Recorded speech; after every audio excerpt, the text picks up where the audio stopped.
महाभारत युद्ध समाप्त हो चुका था। युद्ध भूमि में यत्र तत्र योद्धाओं के फटे वस्त्र, मुकुट, टूटे शस्त्र, टूटे रथों के चक्के, छत्र, युद्ध के अवशेष आदि बिखरे हुए थे। वायुमंडल में पसरी हुई थी घोर उदासी। गिद्ध, कुत्ते, सियारों की उदास और डरावनी आवाज़ों के बीच उस निर्जन हो चुकी उस भूमि में द्वापर का सबसे महान योद्धा देवव्रत भीष्म सरसरिया पर पड़ा सूर्य के उत्तरायण होने की प्रतीक्षा कर रहा था। तभी उनके कानों में एक परिचित ध्वनि शहद घोलती हुई पहुंची। प्रणाम पितामह। भीष्म के सूख चुके अधरों पर एक मरी हुई मुस्कुराहट तैर उठी। बोले, आओ देवकी नंदन, स्वागत है तुम्हारा। मैं बहुत देर से तुम्हारा ही स्मरण कर रहा था। कृष्ण बोले, क्या कहूँ पितामह, अब तो यह भी नहीं पूछ सकता कि कैसे हैं आप।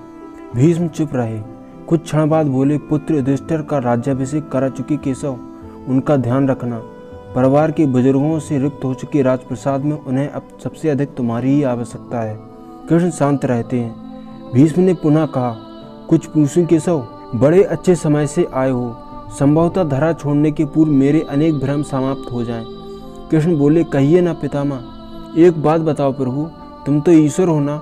कृष्ण ने बीच में ही टोका, नहीं पितामह, मैं ईश्वर नहीं हूँ। मैं तो आपका पौत्र हूँ पितामह, ईश्वर नहीं। भीष्म उस घोर पीड़ा में भी ठहाके लगा के हंस पड़े। बोले, अपने जीवन का स्वयं कभी आकलन नहीं कर पाया कृष्ण, सो नहीं जानता कि अच्छा रहा या बुरा। पर अब तो इस धरा से जा रहा हूँ कन्हैया, अब तो ठगना छोड़ दो। श्री कृष्ण भीष्म का हाथ पकड़कर बोले, कहिए पितामह। भीष्म बोले, एक बात बताओ कन्हैया, इस युद्ध में जो हुआ वो ठीक था क्या? किसकी ओर से पितामह? पांडवों की ओर से? कौरवों के कृत्यों पर चर्चा का तो कोई अर्थ ही नहीं कन्हैया, पर क्या पांडवों की ओर से जो हुआ वो सही था? आचार्य द्रोण का वध, दुर्योधन की जंघा के नीचे प्रहार, दुशासन की छाती का चीरा जाना, जयद्रथ के साथ हुआ छल, निहत्थीकरण का वध, सब ठीक था क्या? यह सब उचित था क्या? इसका उत्तर मैं कैसे दे सकता हूँ पितामह? इसका उत्तर तो उन्हें देना चाहिए जिन्होंने यह किया। उत्तर दें दुर्योधन का वध करने वाले भीम, उत्तर दें कर्ण और जयद्रथ का वध करने वाले अर्जुन। मैं तो इस युद्ध में कहीं था ही नहीं पितामह। अभी भी छलना नहीं छोड़ोगे कृष्ण? अरे विश्व भले ही कहता रहे कि महाभारत को अर्जुन और भीम ने जीता है, पर मैं जानता हूँ कन्हैया कि यह तुम्हारी और केवल तुम्हारी विजय है। मैं तो उत्तर तुम्ही से पूछूंगा। कृष्ण ने कहा, तो सुनिए पितामह, कुछ बुरा नहीं होगा, कुछ अनैतिक नहीं होगा, वही होगा जो होना चाहिए था। यह तुम कह रहे हो केशव? मर्यादा पुरुषोत्तम राम का अवतार कृष्ण कह रहा है। यह छल तो किसी युग में हमारे सनातन संस्कारों का अंग नहीं रहा, फिर यह उचित कैसे हो गया? इतिहास से शिक्षा ली जाती है पितामह, पर निर्णय वर्तमान की परिस्थितियों के आधार पर ही लेना पड़ता है। हर युग अपने तर्कों और अपनी आवश्यकताओं के आधार पर अपना नायक चुनता है। राम त्रेता युग के नायक थे, मेरे भाग में द्वापर आया था।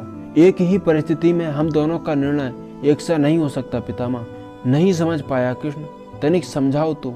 राम और कृष्ण की कालखंडों की परिस्थितियों में बहुत अंतर है पितामह। राम के युग में खलनायक भी रावण जैसा शिवभक्त होता था, तब रावण जैसी नकारात्मक शक्ति के परिवार में भी विभीषण और कुंभकर्ण जैसे संत हुआ करते थे। तब बाली जैसे खलनायक के परिवार में भी तारा जैसी विदुषी स्त्रियां और अंगद जैसे सज्जन पुत्र होते थे।